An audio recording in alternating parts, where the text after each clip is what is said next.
এখানে নারীরা যে পরিমাণ সাইবার বুলিং এর শিকার হচ্ছে, অন্তর্বর্তীকালীন সরকার পরিষ্কার তথ্য প্রমাণাদি থাকা সত্ত্বেও একটি আইডি, একটি অ্যাকাউন্টের বিরুদ্ধে কোনো ব্যবস্থা নেই।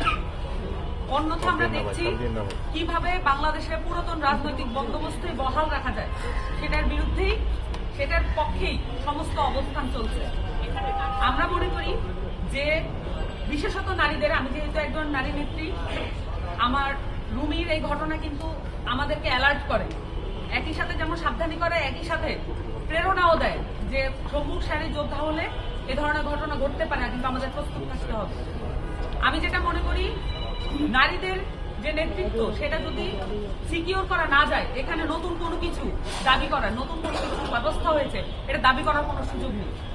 নারী নেতৃত্বদেরকে এখানে প্রত্যেকটা দল থেকেই সেফটি দিতে হবে। এবং আমরা যেটা দেখতে পাচ্ছি এই মুহূর্তে, এখানে এআই এর ব্যবহার আপনারা দেখতে পাচ্ছেন কি চরম মাত্রায় এটা অবনতি ঘটেছে। এবং আপনারা এটাও জানেন যে বাংলাদেশের যে অর্ধশিক্ষিত বা অশিক্ষিত কিছু মানুষ আছে যারা শিক্ষার আওতায় এখনো আসেনি, কিন্তু তারা কিন্তু এই বিষয়গুলো বিশ্বাস করছেন। সো আমাদেরকে খুবই অ্যালার্ট থাকতে হবে।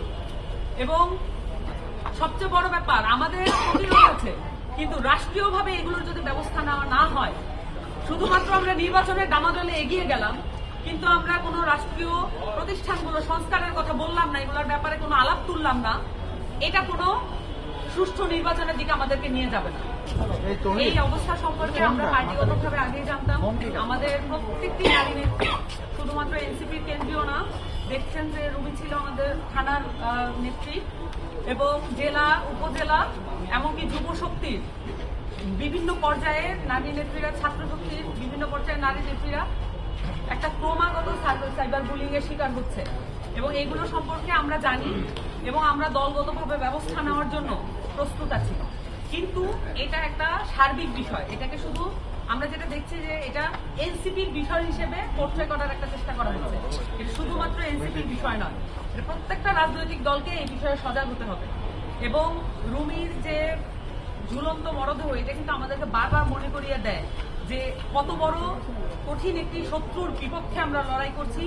তার বিপক্ষে আওয়ামী লীগের পেজ থেকে বারংবার বলা হয়েছে এবং তাকে হুমকি দেওয়া হয়েছে, তুই হিট লিস্টে আছিস, এই ধরনের হুমকিও কিন্তু দেওয়া হয়েছে। এবং এই পরিষ্কার কমেন্টগুলো থাকা সত্ত্বেও এই অ্যাকাউন্টগুলোর বিরুদ্ধে কোনো ব্যবস্থা নেওয়া হয়নি। আমি বারবার এমফাসাইজ করতে চাই, যে ব্যবস্থাগুলো নেওয়ার কথা ছিল রাষ্ট্রীয় পক্ষ থেকে, রুমির মৃত্যুর জন্য তাদেরকে দায়ভার বহন করতে হবে।